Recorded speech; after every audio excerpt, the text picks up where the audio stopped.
Okay, so welcome to the clinic on parenting across two homes. My name is Anisa Lewis and I'm a positive parenting coach. I work with families to take you from where you are to where you want to be in your family structure and life, no matter what is going on for you. And I specialize in helping parents raise happy and confident children, no matter what the bump in the road is. I want to start this talk off by telling you what I am not, which I think is probably a bit odd, but anyway, I'm going to tell you that I am not a family lawyer and I am not a mediator, although I have the highest respect for both of them. And in fact, there probably are some on this call who have joined us today. But I work with family lawyers and I work with mediators to help you get the best outcome for your family and in whatever you are navigating or whatever hurdles are being thrown in your way. I'm probably more the practical support. I'm the, well, what happens if the homework's not done at the other parent's house? Or how do I establish a routine when routines seem to have gone out of the window? How do I help with emotions when they're regulating, when they're coming back from my ex's house and things like that? So I'm sort of that practical support, that voice of reason to a certain extent, that helps you to reset systems, boundaries, and practical aspects of family life across two homes, whether you are nesting or whether you are indeed the children are going between your homes. I think we will have a big range of people who are going to be listening into this. So we've got parents who are already living the co-parenting experience. We'll have people who are contemplating their next steps in their relationship and whether you are separating or not. We will have people who are newly separated and so it's still quite raw. We're going to have parents who are years in and are still navigating challenges in the separation and divorce process. It might be that you are getting remarried or your ex is getting remarried, or it might be that you or your ex is now having another child that's coming into the mix, obviously not into your family, but will have an impact on your children. It could be that you are parents in a high conflict or complex situation, which you are navigating now as you go through separation and divorce for your family, or as I say, the aftermath of. But I bet all of you, no matter what stage you're in or where you're at, are carrying some sort of grief, anger, possibly, guilt, relief, maybe relief, fear, and all of them are valid and all of them are part of the process that you're going through. And that's where I do suggest you can't pour from an empty cup, and therefore you need to do something that fills up your cup and gets you to process some of these things that are going through. And some of that can't be done in the moment. It needs to be done after you've come through. But today's focus is really very much, should I say, around your children. What is best for your children? And I come to this with no judgment. So I'm about to start my 10th year of working with families. My background is teaching and education. I have an 18-year-old myself who's just finished her last A-level exam. I will be honest with you, I have not navigated separation and divorce in my own relationship. However, in fact, I would say sort of maybe 60% of the clients that I work with have in some way, shape, or form. And so therefore I can bring and speak from experience and bring tools that I know have worked for them. Okay, so let's have a think. What do you think your children need to feel safe as you navigate the separation or the living in two houses or the new family living arrangements that you are going through? Again, if you want to share into the chat box, you're welcome. If you're listening to this on the replay, you can always reach out to me at hello@anisalewis.com. I'd love to hear your thoughts on what you feel your children need to feel safe. How do they feel safe through this process? In fact, those of you who are listening live, could I just get you to pop into the chat box for me? What age are your children? Are they little ones? Are they teenagers? Is it the tween and teen years that we're navigating? What age are they? So we've got some ideas coming through here on what children need in order to feel safe. Did you have the same ideas? Love, consistency, and a safe environment? Absolutely, 100%. Routine, consistency, and predictability. I love that word, predictability. And it doesn't matter whether the predictability is different in your house to your ex's house. It's about what that predictability, what that consistency and what that routine looks like in your house. And it's absolutely okay for you and your ex to parent your children slightly differently. As long as your children are aware of the boundaries, they're aware of when they're going to get praised and caught for being good, that is absolutely okay. So we've got a mix of age ranges. And then somebody else says consistency, routine, and love and support. You're absolutely right. You guys should all be sitting where I am doing the talk instead of listening in. So well done. I think it's also really important for your children to know whether they separated when you were one and they're now a bit older, or whether it's really raw and still happening. But I think they need to know that it's not their fault that this happened. That is something that wasn't brought up, but I feel really passionately that your children will be believing and they'll be skewing their take on the situation. And at the root inside their belly, that tiny version of them that makes themselves, that's linked to self-esteem and all this other stuff, they will think that some of what is going on for you and your ex is their fault. And it's really, really important, however is best for you to communicate that to your child, that it's not their fault. I think it's also really important, regardless of the relationship that you have with your ex, that your child knows that they are still loved by both of you. The love might look different now, you're in different houses, the love is different between you at the top, but ultimately they still need to know that they are loved by both parents. And I think it's also really important that your child knows that they don't need to choose between the parents. Love can coincide, family life can coexist. They don't need to choose between you. And I think a lot of this needs to be done through lived life moments rather than what is said, because your children will pick up when you are saying something and not delivering, or saying something and they don't really believe what you're saying. So I think that is also really important. How can you show your children that it's not their fault? How can you show your children that they're still loved by both parents? And how can you show your children that they do not need to choose between their parents in order to get the love that they need, not just through your words? I think mixed messages can come through to our children, which can sort of question their level of safety within the relationship when they're being used maybe, possibly, as a messenger between parents. When they're overhearing adult conversations that possibly they don't need to hear. And possibly even the tension that they feel at handover times, if in fact you are in charge of handover times, or whether you use school maybe as the transition between the families, because that actually makes family life easier for both households. I don't know what's showing up, I don't know what's going on, but I think all of the things you've mentioned are really important alongside those other bits that I've just popped into the mix. I think it's also interesting to look at how distress or overwhelm might show up within your families as you're navigating this. I would say it can show up in many different ways across all age groups. So just because I'm putting something into under sevens might not mean that it doesn't show up in your teen, but it's just sort of a general rule of how I've seen things. But I say, you are the experts of your family, you know your children the best, and therefore you might see things at different points in their development. I would also say, where are they in their development?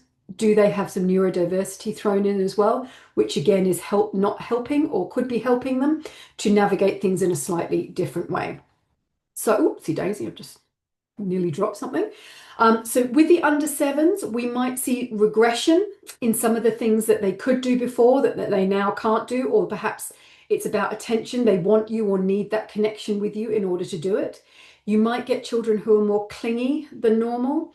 There might be sleep disruption, which is what no one needs. Everyone needs to sleep well. So there might be some sleep regression, and there might be a lot of separation anxiety with those slightly younger children. With primary school children, it might come out as worry Anxiety, this is an interesting one. It might come over as being over helpful. They're overcompensating for for the situation or the tensions that they are feeling within the home.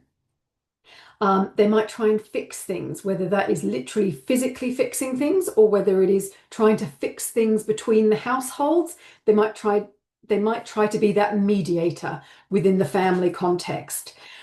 Teens, you might get some withdrawal. You'll probably get anger because they've had more life experience and they've lived it. You might quite frequently have families or kids that are taking sides. Quite a few of the families that I am working with, um, one of the parent has become estranged to the child because of the dynamic that has been set up. Your teen, although this is a very big character of the teen years, might have some quite strong opinions about you and your relationship and what's going on and what's going down.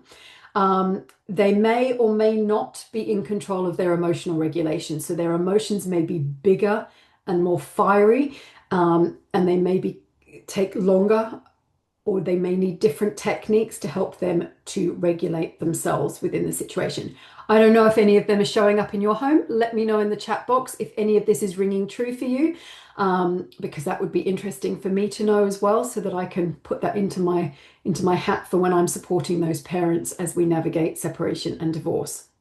Okay, let's look at how we can support our children within those contexts, within those things that are showing up within your home as a result of the parents' relationship breaking down.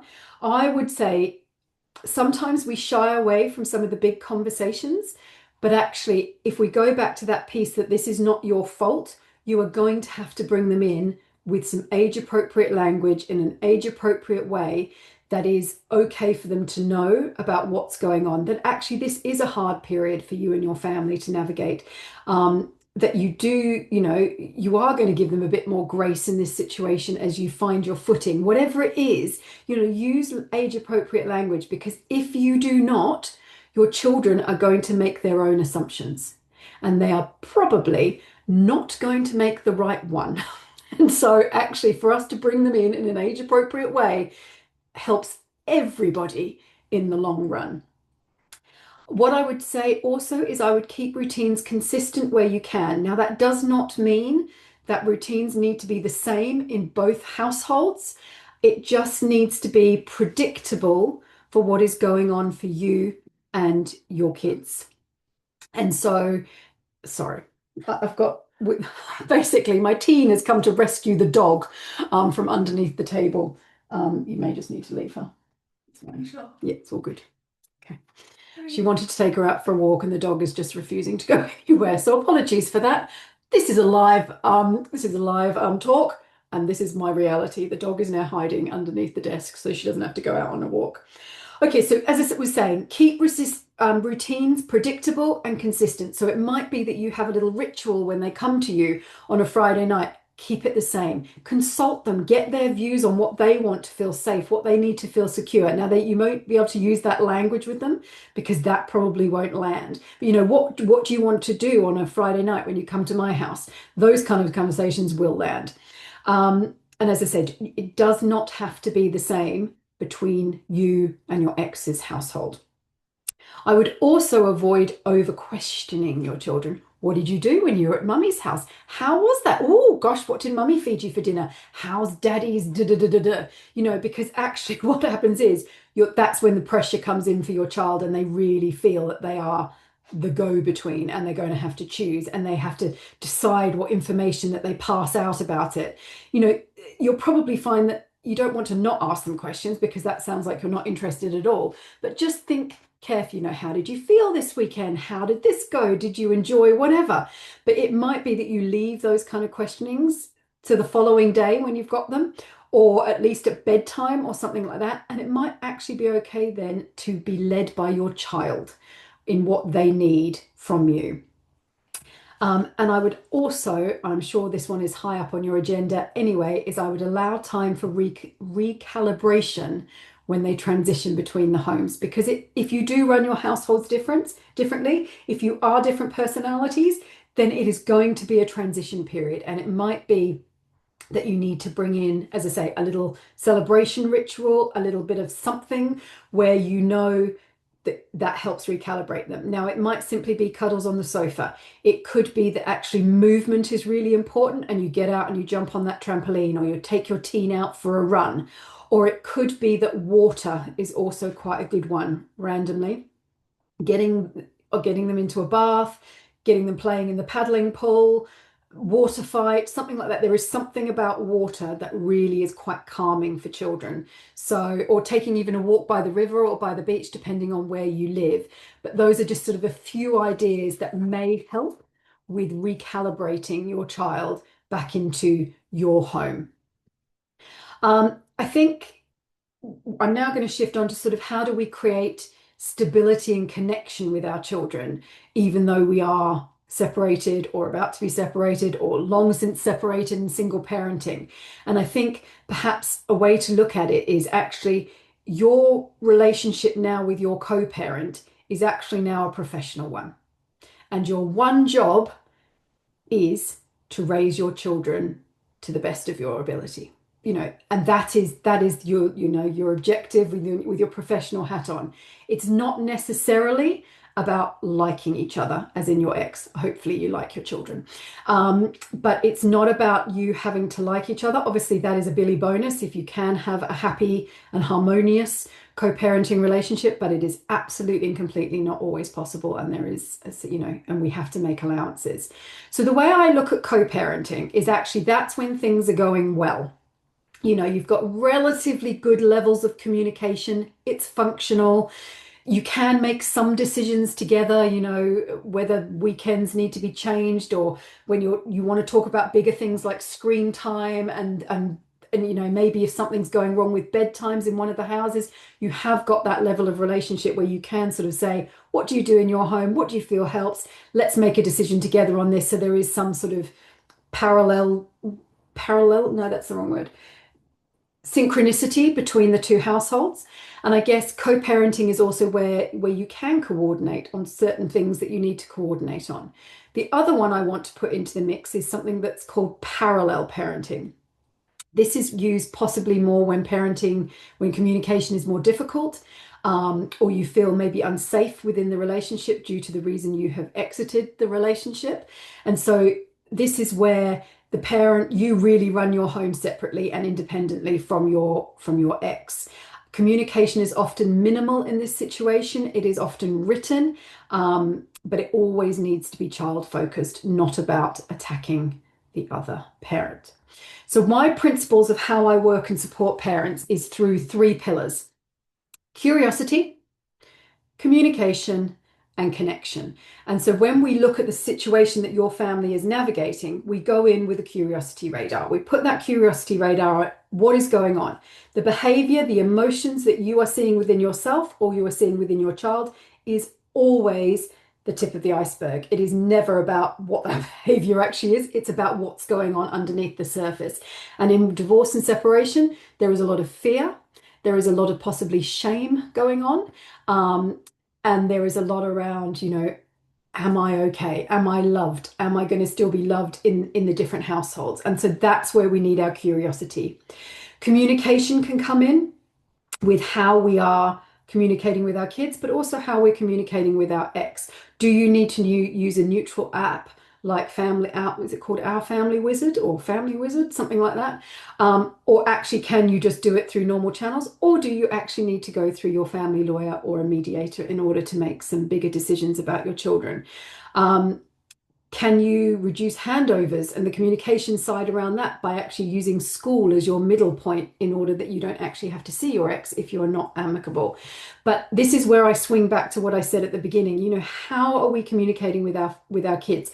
Are we letting them in an age appropriate way that we're actually having a bad week, or that things are a bit overwhelming for us right now and therefore we need to come together as a family, and whatever that looks like? Are you giving power to the person who you no longer live with or you're no longer in a relationship with? So we quite often, when I work with clients, I look at sort of, who is forming that stool of your family? Who are the legs in your stool? Is it a three-legged stool? Is it a one-legged stool? Is it a four-legged stool? So I would hope your children are one of them. I would hope that you are one of the other legs, and normally the other leg is like a new partner, grandparents. It's the support network is the other leg. But sometimes we find that the X is still part of that stool, and the power that you are giving to the X is a lot, and therefore the stool is wobbly and it doesn't balance very well because we are still not communicating, or we're not understanding, or we're not connecting in a way that allows us to let go. So I like to do a visual. Sorry about this, but we're going to put our X onto an island and we're going to let them float away. And then when we need it, we let them float back.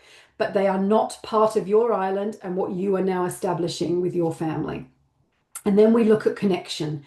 So how can you connect with your kids so that their emotions are less? How can you connect with your children so that the behavior you're seeing is not as intense? Let's just put it that way, intense. And some of the behavior you're seeing will be because that's what they're going through developmentally. You know, it is age appropriate, but then there will be other things where you think that just doesn't sit quite as well with me. I need to navigate that in a slightly different way.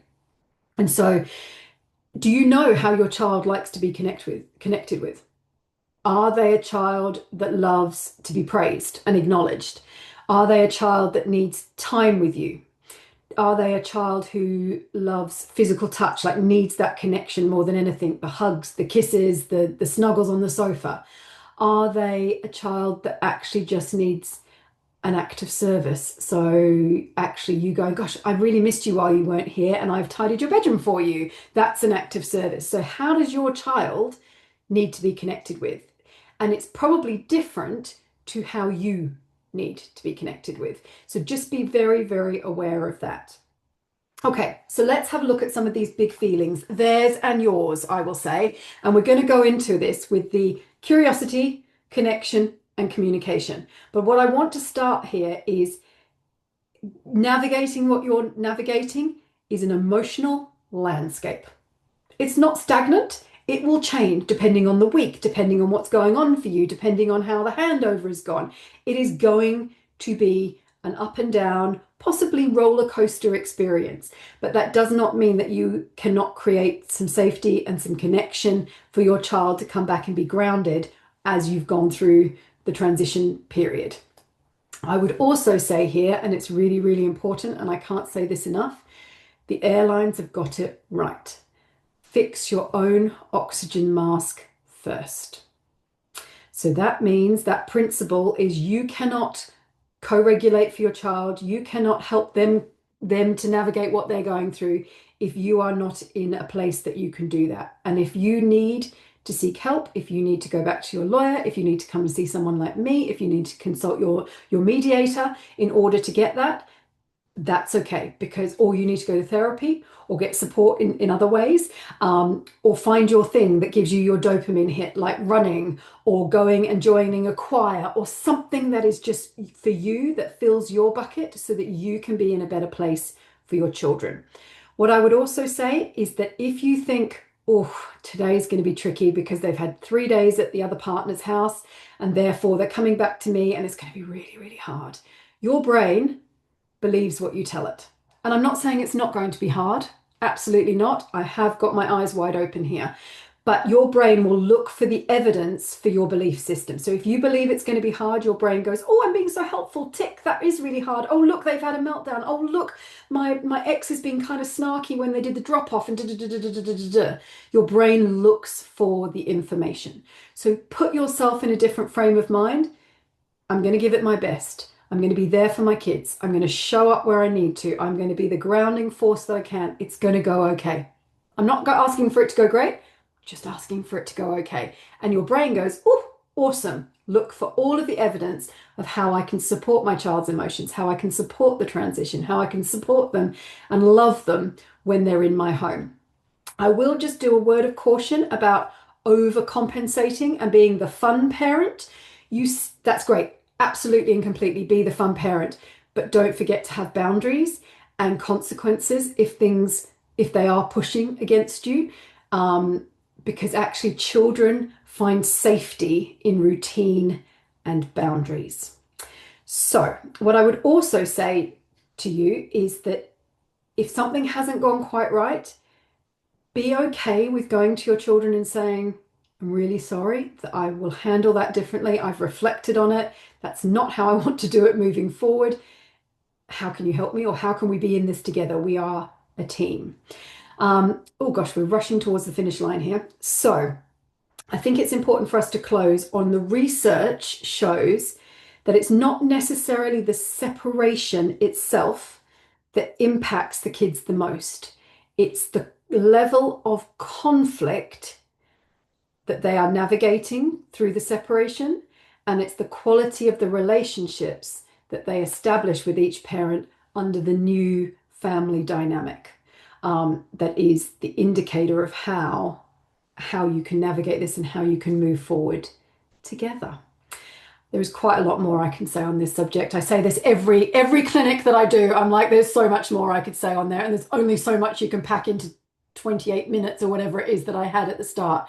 So I do hope that there has been some nuggets for you that you've taken away. If there has been something that you've taken away, if you found interesting, do let me know in the chat box. Something that maybe you want to think about a bit more, or you want to go and do some research, or maybe there was a tip or a tool that you think, I'm going to try that next time. Let me know in the chat box, because I would really, really like to hear about that. I'm going to let you know that the next clinic is the beginning of July, and that's all about summer holiday survival. If you would like to join that, you are most welcome. I do work with parents in a one-to-one situation to support them through separation and divorce.